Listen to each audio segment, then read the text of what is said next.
Welcome friends. आज हम एक ऐसे छोटे से इलाके के कहानी के बारे में बात करेंगे जिसका असर आजकल अंतर्राष्ट्रीय सियासत और भावनाओं पर पड़ता है। ऐसा नहीं है कि ये इलाका अपने 3200 साल के इतिहास में कभी भी बहुत ज़्यादा पॉलिटिकली, इकोनॉमिकली या इंटेलेक्चुअली, यानी कि सियासी एतबार से हो या अर्थव्यवस्था के हिसाब से हो या फिलॉसफी और साइंसेस के हिसाब से बहुत ज़्यादा तरक्की याफ्ता रहा हो। पॉलिटिकली हमेशा ये उत्तर की दिशा में, पूरब की दिशा में और दक्षिण की दिशा में बड़े बड़े पावर से घिरा रहा है।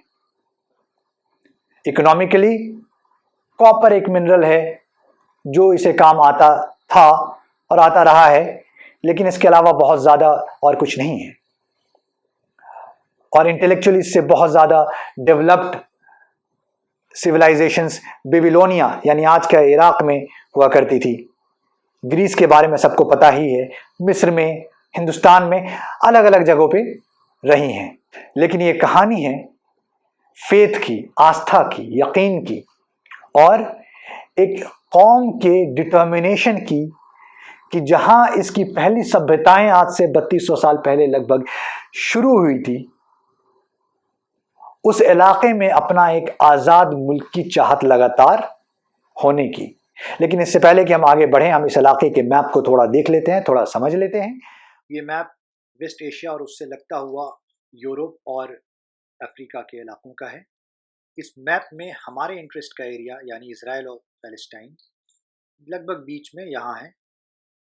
लेकिन इससे पहले कि इजराइल और पैलेस्टाइन के मैप को हम समझें, हमें आसपास के भी मुल्कों को जानना चाहिए। पिछले 70 सालों में जो मुल्क इजराइल और पैलेस्टाइन के संघर्ष में शामिल रहे हैं, उनमें से मुख्य हैं यहाँ से पश्चिम दिशा में इजिप्ट, इजराइल पैलेस्टीन से पूरब दिशा में जॉर्डन, सीरिया और इराक। ईरान भी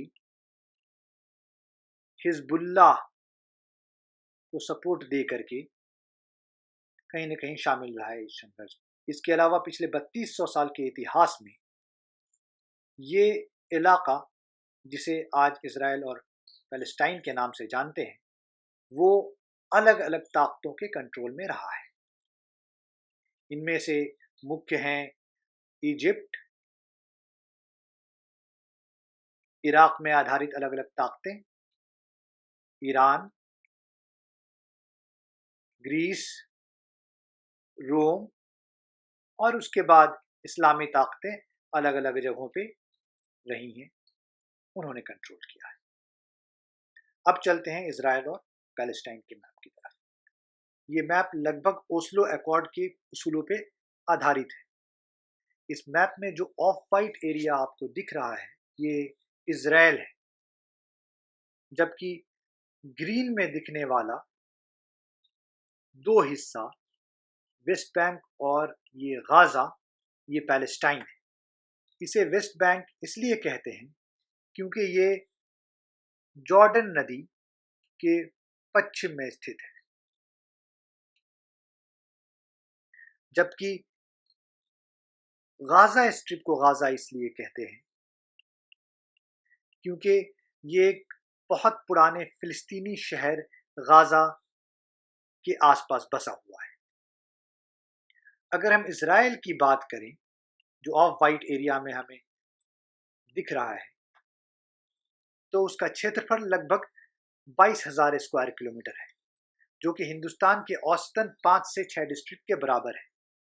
लेकिन इसका हिंदुस्तान के डिस्ट्रिक्ट से भी बराबरी करना थोड़ा उचित नहीं होगा। हिंदुस्तान में राजस्थान के डिस्ट्रिक्ट से बराबरी करना उचित होगा। आप कह सकते हैं कि ये जयपुर और अजमेर डिस्ट्रिक्ट, इन दोनों को मिला दें तो बस इतना ही बड़ा इजराइल है। जयपुर और अजमेर का क्षेत्रफल लगभग 20,000 स्क्वायर किलोमीटर है। इजराइल का आधा से ज्यादा हिस्सा दक्षिण में वो नेगेव डेजर्ट है। बहुत छोटा सा है हिस्सा उत्तर में, ये कुछ हद तक उपजाऊ है। इसमें भी जो इसका ईस्टर्न हिस्सा है, जो पूर्वी भाग है, वो पठार का ढलान है, तो बहुत कम उपजाऊ हिस्सा इसके पास बचता है। जहां तक पैलेस्टाइन की बात है, उसका क्षेत्रफल लगभग 6000 स्क्वायर किलोमीटर है। लेकिन इंटरेस्ट की बात यह है कि क्रिश्चियन, ज्यूज और मुस्लिम्स के इंटरेस्ट के सारे शहर वेस्ट बैंक में हैं। हेब्रोन, बेथलेहेम, नबलूस और सबसे इंपॉर्टेंट जेरूसलम, वो वेस्ट बैंक में है या वेस्ट बैंक से सटता हुआ है। लेकिन अभी की स्थिति ये है कि पैलेस्टाइन का 40% से भी कम एरिया पैलेस्टीनियन अथॉरिटीज के कंट्रोल में है। अभी भी ये या तो इजरायली मिलिट्री या सिविलियन गवर्नमेंट में है, जो कि हमेशा एक फ्लैश पॉइंट बना रहता है। तीसरा एरिया जो हमारे इंटरेस्ट का है, जो कि इजराइल और पैलेस्टाइन में नहीं आता है, लेकिन जिसका 2/3 हिस्सा अभी भी इजराइल के कंट्रोल में 1967 के 6 डे अरब वॉर के बाद है, वो है गोलान हाइट्स। ये ग्रीन में जो दिखता हुआ इलाका है, उसका पश्चिमी 2/3 हिस्सा इजराइल के कंट्रोल में है, जिस वजह से इजराइल और सीरिया के रिलेशंस में लगातार तनाव बना हुआ है। अब देखते हैं हम इजराइल और पैलेस्टाइन का फिजिकल मैप, क्योंकि फिजिकल मैप से समझ में आएगा इजराइलाइट एंड पैलेस्टीनियन कम्युनिटीज का डेवलपमेंट। इजराइल और पैलेस्टाइन के फिजिकल मैप को अगर आप एक साथ देखेंगे तो इसे आमतौर पे 3 हिस्सों में बांट सकते हैं। सबसे पश्चिमी हिस्सा, जो कि दक्षिण में 40 किलोमीटर है और उत्तर में 5 किलोमीटर चौड़ा है, वो कोस्टल प्लेन है और थोड़ा उपजाऊ हिस्सा है। यहाँ पे साइट्रस फ्रूट्स यानी संतरा, ऑलिव वगैरह की उपज होती है। उससे अगर आप ईस्ट आएंगे तो आपको पठारी हिस्सा देखने को मिलेगा। ये जो पूरा इलाका है, ये पठारी हिस्सा है या उसका ढलान है। और उससे भी ईस्ट आएंगे आप तो आपको एक रिफ्ट वैली दिखेगी, यानी एक निचला इलाका दिखेगा। इस रिफ्ट वैली से आज के दिन में जॉर्डन नदी बहती है, जो पहले सी ऑफ गैलीली में जाकर के बह जाती है। नाम याद रखें, क्योंकि पूरे हिस्ट्री में और रिलीजन में इसका इंपॉर्टेंट रोल है। और यहाँ से निकल करके जॉर्डन नदी फाइनली डेड सी में बह जाता है। डेड सी का नाम डेड सी इसलिए है क्योंकि ये इतना खारा है कि यहाँ कोई भी जीव जंतु नहीं बच पाते। यह जीव जंतु से रहित झील है। आज से लगभग 3200-3300 साल पहले, यानी 1200-1300 ईसा पूर्व, विश्व की बड़ी बड़ी सभ्यताएं टूटना शुरू हो गई। भारत की सिंधु घाटी सभ्यता, इराक की मेसोपोटामियन सभ्यता, ग्रीस की माइसीनियन सभ्यता, इजिप्ट की नाइल वैली सभ्यता, ये सारी और इसमें बसे हुए जो छोटे छोटे किंगडम्स थे, वो सारे टूटना शुरू हो गए।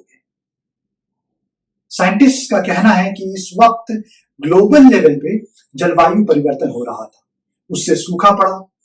सूखा पड़ने की वजह से लोग एक जगह से दूसरी जगह खाद्य पदार्थों की तलाश में आना जाना शुरू कर दिए। इसी वक्त कनान के इलाके में, और कनान इजराइल और उसके आसपास के इलाके को कहते हैं, इजराइल, लेबनान, पश्चिमी सीरिया और पश्चिमी जॉर्डन के इलाके को कनान कहते हैं। इस इलाके में शासू नामक ट्राइब काफी ज्यादा वाबेला मचा रहे थे। ये एक जगह से दूसरी जगह घूम रहे थे। जो तटीय इलाकों पे कैनानाइट सिटीज थी, जैसे कि टायर, साइडोन, एशकेलॉन, गात, इन सब पर हमला बोलना शुरू कर दिया। इजिप्शियन इंस्क्रिप्शंस में, यानी कि मिस्र के राजाओं के रिकॉर्ड्स में, इन्हें कैटल हर्डर्स बताया गया है, यानी ये मवेशी पालने वाले घुमंतू ट्राइब्स थे। कुछ पीरियड उथल पुथल के बाद लगभग 1200 से 1150 ईसा पूर्व, यानी आज से 3150 से 3200 साल पहले, ये जुडियन माउंटेन्स के पश्चिमी ढलान पे बसना शुरू हुए। ये इलाका आज के वेस्ट बैंक के दक्षिणी इलाके में है। अंदाजा लगाया जाता है कि जो कोस्टल तटीय शहरों को इन शासुओं ने अटैक किया था और ये शहर अस्त व्यस्त हो गए थे, उससे भी कुछ लोग आकर के इनमें मिक्स हो गए थे और जुडेयन माउंटेन्स के वेस्टर्न स्लोप्स पे बस गए। और पहली बार एक इजरायली कौम का निर्माण होता है। इस वक्त वेस्ट बैंक के दक्षिणी हिस्सा में पहली बार इजरायली कौम एग्जिस्टेंस में आई। धीरे धीरे ये उत्तर की तरफ भी बसना शुरू हो गए, सामेरियन माउंटेन्स के पश्चिमी स्लोप पे, यानी वेस्ट बैंक के उत्तरी इलाके में। उसके बाद और उत्तर गए और सी ऑफ गैलिली के वेस्ट में पहाड़ी और जजरील वैली है, वहां भी वो बसना शुरू हो गए। तो ये ओरिजिनल इलाका था इनके निवास का।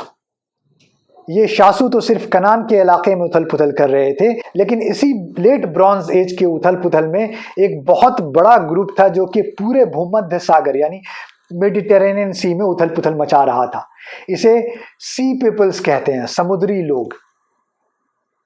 ये समुद्र के रास्ते आते थे और ग्रीस, एनाटोलिया यानी कि आज का तुर्की, मिस्र, फिलिस्तीन वगैरह में बस रहे थे।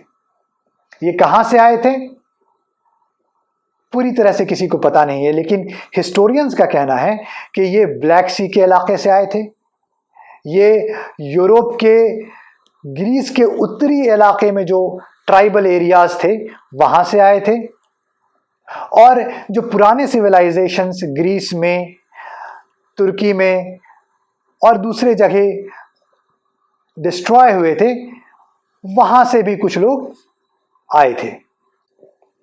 और ये लोग बसे भी ग्रीस, तुर्की, मिस्र। इसमें से एक ग्रुप क्रीट से आकर के इजिप्ट में बसा और इजिप्ट से रिलोकेट करके फिलिस्तीन का जो इलाका है वहां बसा दिया गया।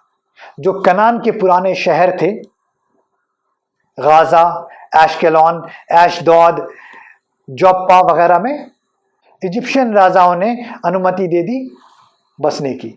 यही इलाका, यही तटीय शहर बाद में चलकर फिलिस्तीन का ओरिजिनल इलाका रहा।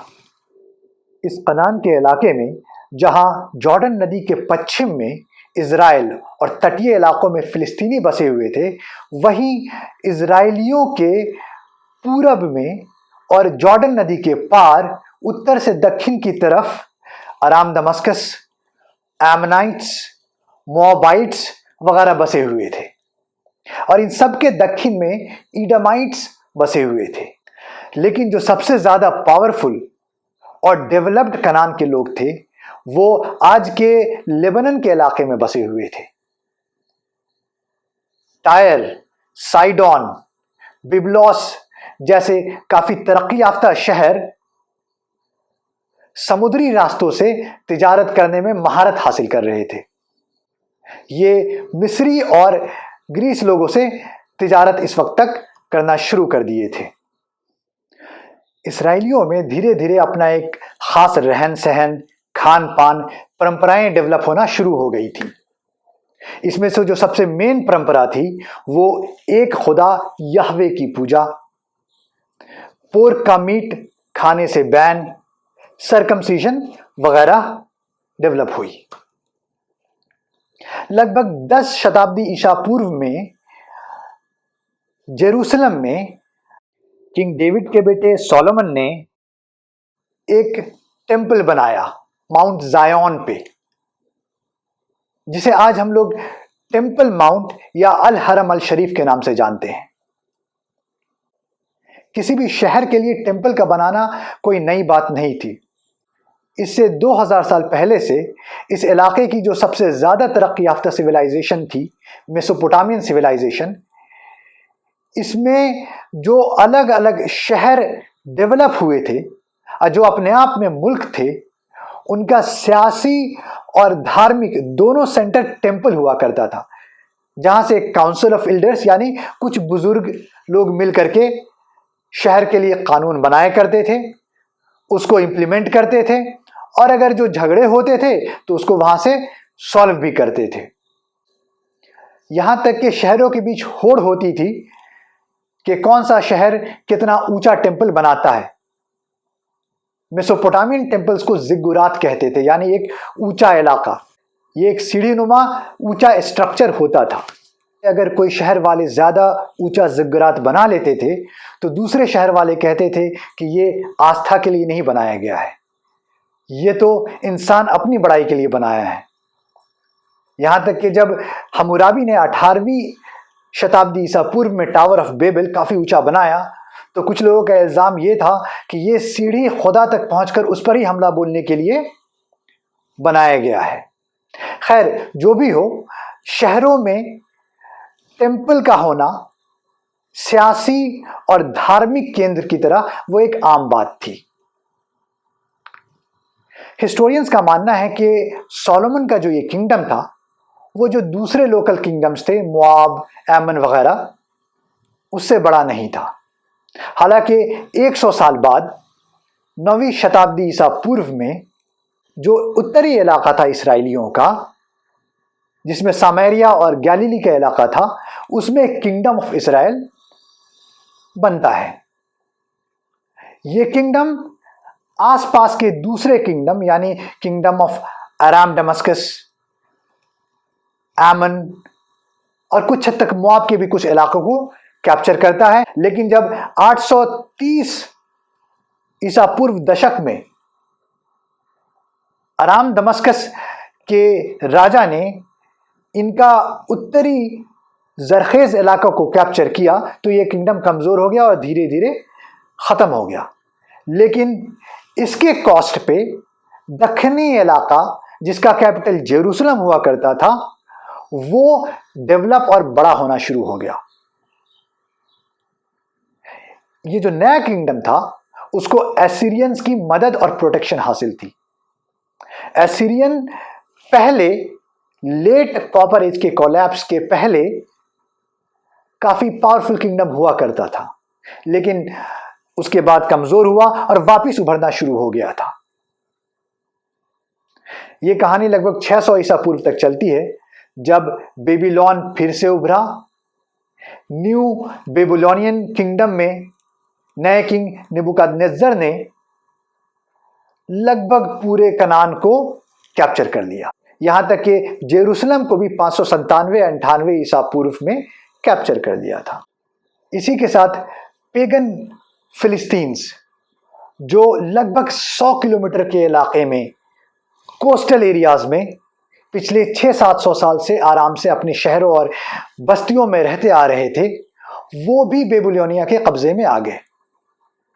और जैसा कि उस वक्त मेसोपोटामियन किंगडम्स का कल्चर था, जिस इलाके को भी ये लोग कैप्चर करते थे उसके पॉलिटिकल, इकोनॉमिक और प्रीस्टली एलिट्स, यानी कि जो बड़े पुजारी होते थे और बड़े मालदार लोग होते थे, उनको वो उठा करके दूसरी जगह ले जाते थे, ताकि वो जो शहर जिनको कब्जा किया इन्होंने वो वापस नहीं उभर पाए। तो उन्होंने फिलिस्तीन के जो अलग अलग शहर थे वहां से भी लोग को उठाकर ले गए, यरूशलेम से भी लोगों को उठाकर ले गए। लेकिन कनान में अभी भी एक इलाका था जो आजाद था और पावरफुल था, वो फिनिशिया यानी आज के लेबनान का इलाका था। यहां के शहर अपने आप में ही सिर्फ आजाद और पावरफुल नहीं थे, बल्कि इन्होंने पूरी कॉलोनीज एस्टैब्लिश कर ली थी मेडिटेरेनियन के सदर्न भाग में, आज के लीबिया से लेकर के स्पेन तक। ये कॉलोनीज अपने मेट्रोपॉलिटस यानी मदर सिटी का गुलाम नहीं होते थे, जैसे कि ब्रिटेन ने पूरी दुनिया को गुलाम बनाया, वैसा नहीं होता था। बल्कि जैसे कि फिनिशिया में अलग अलग शहर टायर, साइडॉन, बिब्लॉस वगैरह इंडिपेंडेंट हुआ करते थे, ये कॉलोनीज भी इंडिपेंडेंट सिटीज और बस्तियों के शक्ल में एग्जिस्ट करती थी। इसी वक्त मेडिटेरेनियन के उत्तरी इलाकों में ग्रीस भी अपने कॉलोनीज हर जगह बसा चुका था।